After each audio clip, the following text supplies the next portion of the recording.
Good morning students. आज हम हिंदी व्याकरण का पाठ नंबर 17 पढ़ने जा रहे हैं, जिसका नाम है एकार्थी प्रतीत होने वाले भिन्नार्थक शब्द। कहने का मतलब है ऐसे शब्द जो देखने में तो हमें एक जैसे लगते हैं, परंतु उनमें अंतर होता है। इस पाठ में हम उन्हीं शब्दों पर चर्चा करेंगे या उन शब्दों के बारे में जानेंगे जो देखने में एक जैसे लगेंगे, परंतु उनमें अंतर होगा। तो शुरू करते हैं। अति, बहुत अधिक, अधिक, ज़्यादा। अभिमान, स्वाभाविक गर्व, अहंकार, झूठा घमंड। अमूल्य, जिसका मूल्य न आंका जा सके। बहुमूल्य, बहुत कीमती। अनिवार्य, जिसके बिना काम न चले। आवश्यक, जरूरी। अभिवादन, प्रणाम। अभिनंदन, स्वागत। अनुसंधान, रहस्य का पता लगाना। अन्वेषण, अज्ञात स्थान की खोज। आविष्कार, नई वस्तु की खोज। अर्चना, बाह्य सत्कार। पूजा, मानसिक एवं बाह्य दोनों। अनुरोध, विनयपूर्वक हट। आग्रह, हठपूर्वक प्रार्थना। अशुद्धि, लिखने व बोलने में गलती। भूल, सब प्रकार की गलती। त्रुटि, भूल की अपेक्षा गहरा भाव। दोष, त्रुटि से भी गहरा भाव। अवसान, कुछ समय के लिए समाप्त। अपराध, सामाजिक व सरकारी कानून का उल्लंघन। पाप, नैतिक व धार्मिक नियमों को तोड़ना। तृप्ति, इच्छा पूर्ण हो जाना। संतोष, जो मिले उसमें संतुष्टि का भाव। स्त्री, कोई भी महिला। पत्नी, किसी की विवाहिता। सेवा, किसी को सुख पहुंचाना। शुश्रूषा, रोगी की सेवा करना। आधि, मानसिक रोग। व्याधि, शारीरिक रोग। अनुभव, कर्मेंद्रियों से प्राप्त बाह्य ज्ञान। अनुभूति, ज्ञानेंद्रियों से प्राप्त आंतरिक ज्ञान। अपवाद, बिना प्रमाण के दोष लगाना।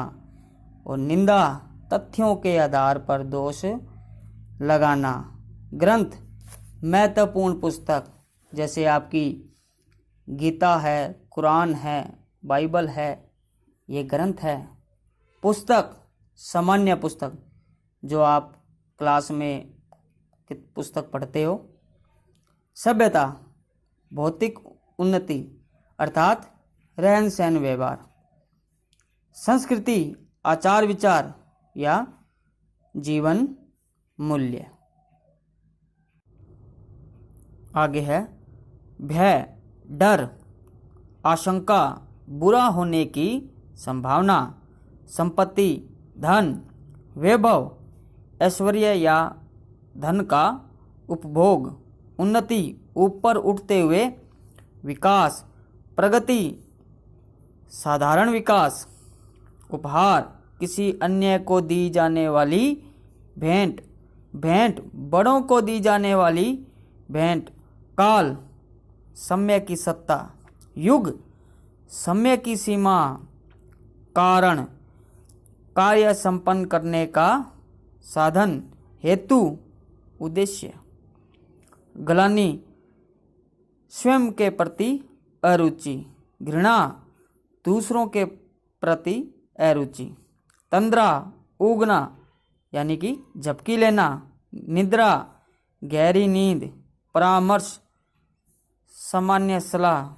मंत्रणा, गुप्त रूप से विचार विनिमय। प्रयत्न, कार्य करने का हल्का भाव।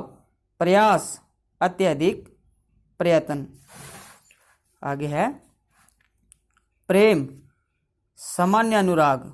स्नेह, छोटों के प्रति लगाव का भाव। पारितोषिक, प्रतियोगिता में विजयी होने पर दिया जाता है। पुरस्कार अच्छे कार्य व सेवा पर दी जाने वाली भेंट। वीरता प्राकृतिक शक्ति।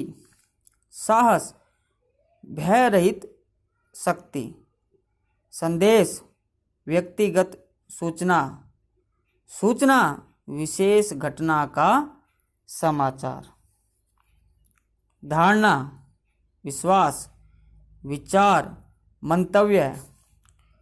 निरीक्षक किसी व्यवस्था की देखरेख करने वाला। परीक्षक किसी की योग्यता की जांच करने वाला।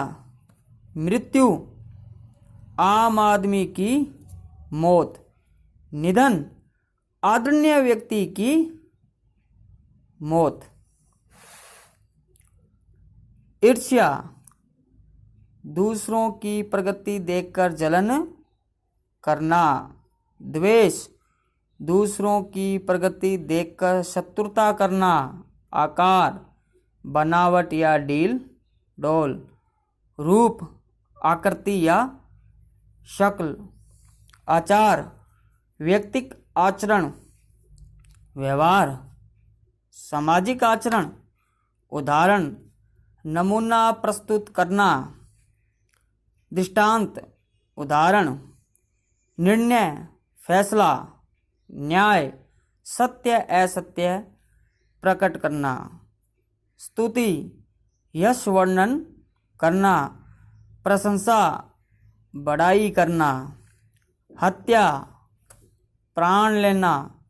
बलिदान देश व धर्म की रक्षा में प्राण देना। स्टूडेंट्स, ये है आपका लेसन। तो हमने देखा कि इस लेसन में जितने भी शब्द दे रखे हैं वो हमें देखने में एक जैसे लग रहे हैं, लेकिन उनमें कितना अंतर है। हम ग्रंथ पुस्तक को एक बना देते हैं जबकि उनमें अंतर है। आचार व्यवहार में एक बना देते हैं, उनमें भी अंतर होता है। वीरता साहस को एक बना देते हैं। तो इन्हीं शब्दों के बारे में हमें ध्यान से पढ़ना है ताकि हमें पता लग जाए कि इन दोनों ही शब्दों के अंदर किस चीज़ का अंतर है। अब बहुविकल्पी प्रश्न और खालिस्तान आपको बुक में ही करने हैं। इसके अलावा लघुतरात्मक जो प्रश्न है वो आपको कॉपी में करना है। इसके अलावा आप इस लेसन को ध्यान से और मन लगाकर पढ़ना, क्योंकि ये छोटे छोटे शब्द ही हमें पूर्णता या शुद्ध लेखन में मदद करते हैं। धन्यवाद।